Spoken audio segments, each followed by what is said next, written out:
Pode ser um bolo, um prato mais sofisticado ou, quem sabe, uma sobremesa. Tem receitas que são passadas de geração em geração e se tornam verdadeiros tesouros familiares, muitos guardadas em cadernos ou livros como esse, talvez amarelados, cheios de manchas de ingredientes que marcam não apenas as páginas, como também as lembranças.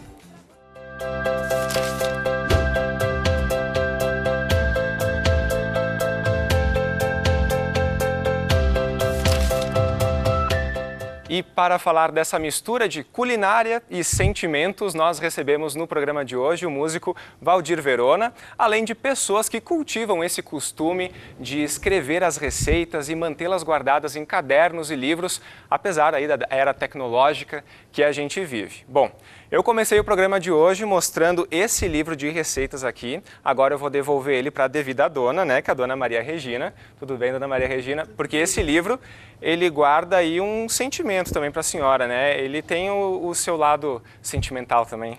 Também, porque este livro aqui, minha mãe foi fazer o curso dele quando ela ficou viúva. E é um livro de 1957. Então ela foi a São Paulo, minha tia levou ela.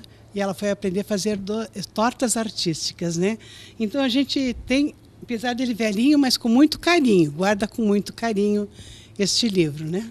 E foi com a sua mãe que a senhora aprendeu a cozinhar também, com esse livro? Sim, quando eu tinha 16 anos eu comecei a aprender, principalmente mais tortas artísticas e docinhos, né?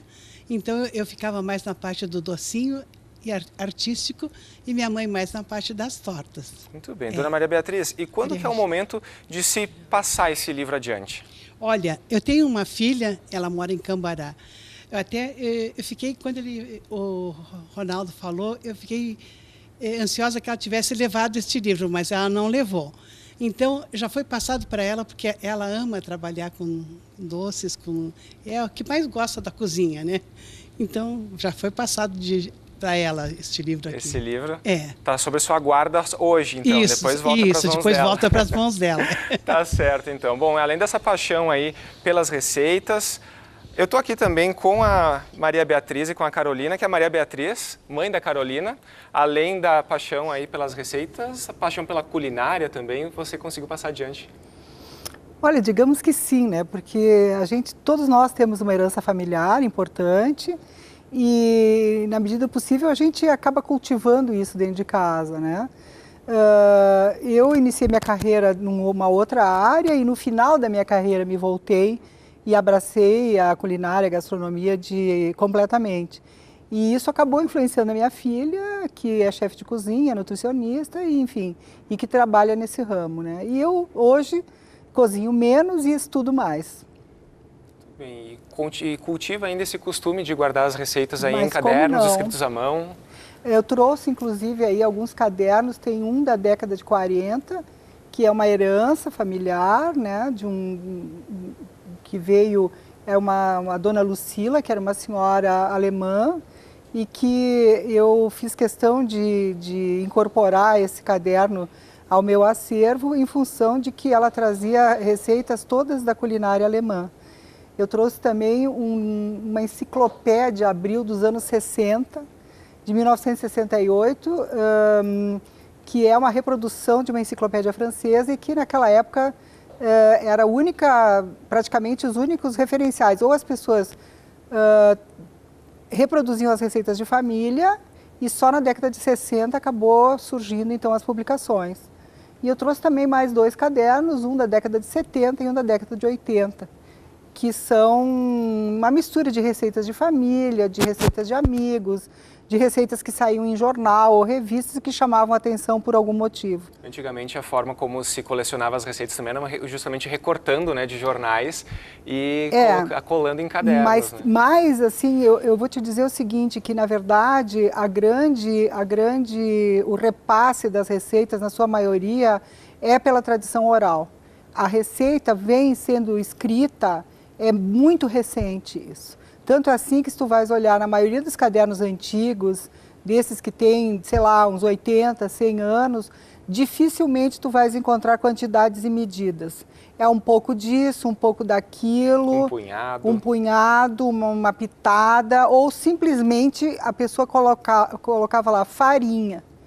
Então, por quê? Porque não precisava, né? As receitas eram passadas de mãe para filha e isso aí fazia parte da história familiar. E falando em filha, né? Carolina também seguiu aí esse caminho da culinária, também chefe. Carolina, hoje, como é que tu lida aí com as tuas receitas? Continua aí no caderno escrito à mão ou já partiu para aplicativos, por exemplo?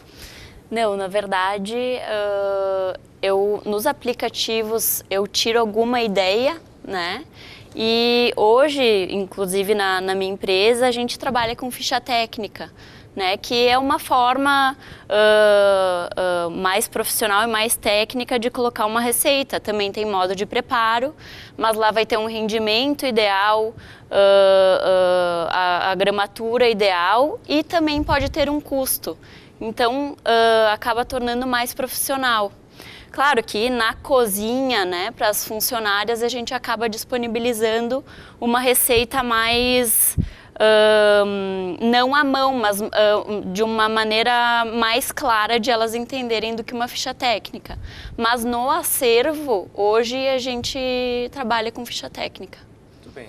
Gabriel, bom, a culinária ela é uma arte, né? E assim como todas as artes, algumas pessoas têm aptidão, outras não têm. Mas é possível aprender? Sempre é possível aprender. Acho que depende só da vontade de quem quer aprender, né? Hoje que eu trabalho bastante com o ramo de ensino de gastronomia. A gente vê essa questão da receita. Nós até costumamos falar na escola que o nosso sonho um dia é dar aula sem receita. Porque quando a pessoa entende o que é a culinária, quando ela entende aquele preparo que ela está fazendo, ela vai desenvolver a receita dela, né? Ela vai criar. Obviamente a receita escrita ela é sempre um apoio, ela é um fundamento de estudo também, mas essa questão do artista mesmo, né? Como é que um artista ensina um outro a pintar o quadro? Ele pode passar algumas técnicas, mas quem vai pintar aquele quadro mesmo é o outro artista, né? Então essa coisa lúdica da gastronomia, eu acho que influencia muito na hora de escrever uma receita, de entender ela. É o feeling, exatamente. E quando as pessoas sabem ou você conta para elas que é chefe, elas te pedem receitas? Como é que funciona essa troca? Não, elas pedem mais fácil para ir em casa cozinhar. Acontece mais isso. Para bem cozinhar, mas realmente receita, acho que é uma porta de entrada, né? Quando a gente fala que é cozinheiro, o pessoal já começa a trocar uma receita, já pega uma dica, já conta uma que criou.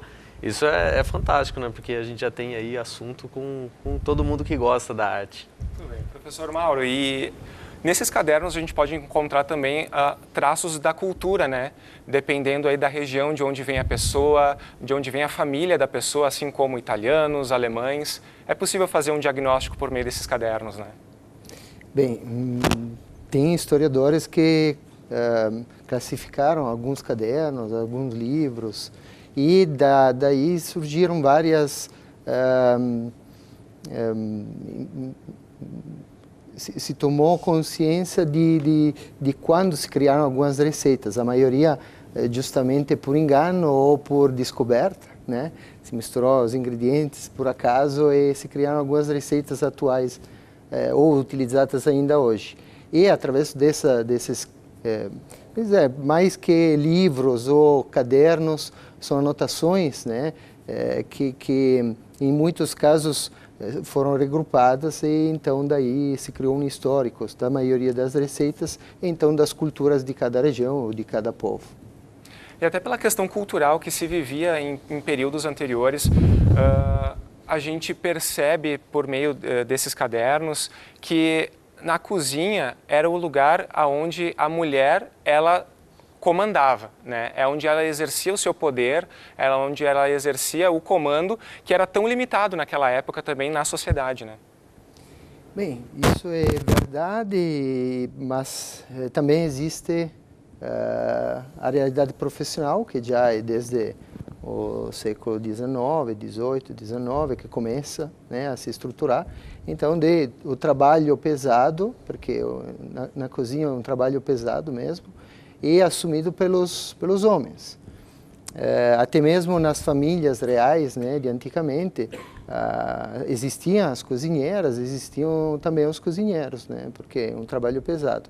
Mas nós temos que dizer que, ainda mais nas realidades italianas, existe a resdora, que em dialeto emiliano é a pessoa que rege a casa junto ao capofamília, né, ou quem sai para trabalhar no campo, e que é ela que domina todas as atividades de casa, todas as atividades domésticas, e então, principalmente, fornecer o alimento para a família, então cozinhar.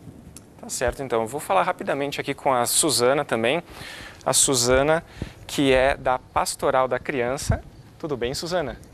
Tudo bem. Suzana, além dessas receitas de família, tem receitas que também salvam vidas, né? Com certeza. É na cozinha que começa tudo, né?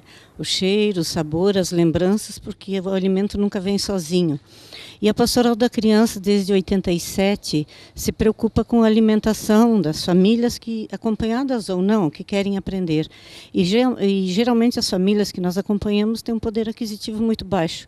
Então não é porque são pobres, porque nosso estômago não sabe se a gente é rico ou pobre, que a gente ocupa as cascas, as sementes, as folhas e faz os pratos nutritivos para que elas possam ficar nutridas, saudáveis, né, que possam brincar, possam viver e se tornar adultos, né, cidadãos. E a casca da banana dá para fazer muita coisa, ela é rica em fibras, porque a gente não precisa de alimento, a gente precisa de nutrientes no prato, né? Tem a multimistura dos alimentos que a gente faz, um prato rico, colorido, nem sempre é saudável, é preciso que ver, porque se eu botar um monte de balinha colorida, não vai ficar saudável o meu prato.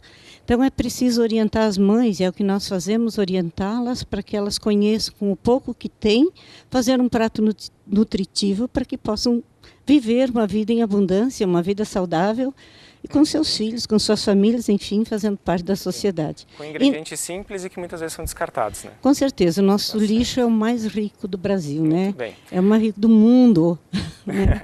E a gente então precisa partir para isso, né? Orientar, não é porque são pobres, é porque são inteligentes. O inteligente hoje aprende a comer bem. Bom, a gente vai fazer um brevíssimo intervalo. Enquanto isso, vocês ficam curtindo o som do Valdir Verona. A gente vai conhecer mais sobre o trabalho dele daqui a pouquinho. A gente já volta, não sai daí.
Estamos de volta com o Rede de Olhares aqui pela UX TV. O Rede de Olhares, que é uma produção da TV da Universidade de Caxias do Sul, na Serra Gaúcha e parceira do canal Futura. Hoje, falando sobre o caderno e também os livros de receitas que são passados de geração em geração. Hoje também recebendo o Valdir Verona, vou bater um papo contigo agora, já que estamos nesse assunto culinário. Quero saber de ti, Valdir, tem alguma receita que marca a tua infância, assim, que quando tu prova já te remete àquelas... décadas passadas? Tem várias, né? Como nasci no interior ali, então tinha várias, né? Nem dá para citar porque são tantas, né? Inúmeras. Com certeza. Sua mãe e sua avó também tinham esse costume de anotar as receitas em cadernos à mão? Sim, a minha mãe principalmente, minha avó não tive esse convívio com ela, né? Mas a mãe tinha vários cadernos de receita. Muito bem. Vários de memória também, né? E essa música tranquila acompanha também a parte culinária? Sim. De repente faz o fundo musical da cozinha? Pois é, teve uma boa parte da minha vida que eu passava as manhãs ensaiando, né, enquanto ela cozinhava. E a gente também, como músico, tem o costume de anotar nas partituras, né? Que fica a receita para posteridade, né? enquanto não havia as gravações fonográficas, foi através desses cadernos de partituras que as músicas se perpetuaram. Com certeza. Desses momentos é que vêm as melhores músicas. Bom, a nossa equipe de reportagem foi conhecer também outras histórias semelhantes a essa que a gente mostra para você agora.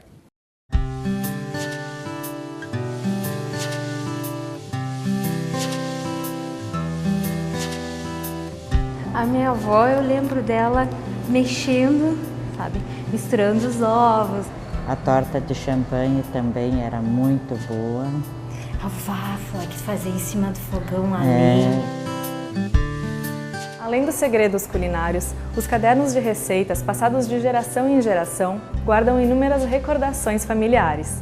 Apesar de concorrerem hoje com a internet e com os aplicativos de receitas, os cadernos continuam na cozinha e no coração de muitas pessoas. É o caso de Maria Helena e Nabel, mãe e filha que guardam o caderno da nona Adelina, com data de 1944. Eu acho que é uma recordação. Adorava quando via ela fazer, né? Porque ficava todo mundo ansioso para esperar para ir comer. Lembro da mãe, lembro da avó também. Como o fregolá da nona Adelina, receita herdada pela neta Anabel. 2 xícaras de farinha de trigo, 1 xícara de farinha de milho média, 2 ovos, 1 xícara de açúcar, 2 colheres de banha, 2 colherinhas de fermento royal. Aqui diz se a massa ficar muito dura, coloca um pouco de leite. Eu acho que fica melhor as coisas feitas pela gente, né?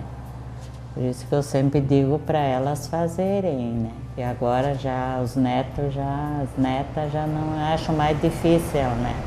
Elas acham que é mais fácil lá na internet. Até eu estiver por aqui, eu nunca vou me desfazer deles. Depois de mim, eu já não posso dizer nada, mas enquanto eu tô aqui, isso aqui para mim é relíquia. É uma relíquia, assim, inestimável. O valor sentimental é enorme.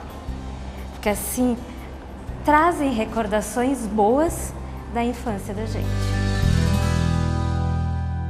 Muito bem, Poliana. E para ti, como é que é essa relação que a gente viu ali na reportagem com os cadernos de receitas? Tu também mantém esse costume? É um costume que herdou da mãe, da avó? Eu tenho um caderno que está sempre comigo, que eu anoto as minhas receitas que eu costumo fazer. Quando eu faço, não gosto, anoto o que não ficou bom, como que eu faço. Daí, às vezes, eu tenho várias opções da mesma receita, como eu fiz, eu refiz o que ficou melhor, o que não ficou melhor. Daí eu vou sempre anotando isso. Eu acho que o caderno tem como fazer isso. Tu pega, às vezes, a receita na internet, fazer adaptação ele desliga também. E tu tá com a mão suja e às vezes não é tão prático que nem o caderno na hora de cozinhar mesmo, né? E você tem um caderno de socorro também, né? Esse pequenininho sempre fica na mochila para quando eu tô trabalhando, quando eu viajo, quando eu vou num restaurante, que daí eu faço anotações, eu boto provei alguma coisa, gostei, combina com isso, combina com aquilo, ou li de um livro, alguma coisa, faço alguma anotação, e algumas receitas também. Tem algumas receitas da avó, que como a gente vê ali, não tem quantidade, é quanto baste disso, quanto baste daquilo, até dar ponto. Olha, por consequência, assim, aqui a gente abriu bem na página que tem a receita do fregolá, que é a mesma que a gente acompanhou na matéria, ou seja, é uma receita também que vem passando de geração em geração, né, professor Mauro? Que a gente viu ali na reportagem, também aqui no estúdio. O fregolá também tem uma origem italiana, pode ser? Sim, com certeza. É um nome que recorda a Itália, com certeza. Muito bem. Professor Mauro, e uma outra tradição italiana são as conservas, é isso? Exatamente. Como nós falamos de ingredientes e preparações típicas, tradicionais, então antigamente não tinha um método melhor para conservar os alimentos. Então a maioria das famílias conservavam as hortaliças, né, os legumes dessa forma, porque tinha uma produção maior do que se consumia.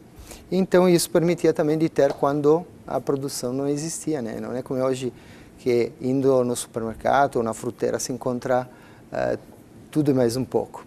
Então aqui tem várias conservas que até nós preparamos lá na escola, ensinamos os alunos, que são as mais típicas e algumas originais, né?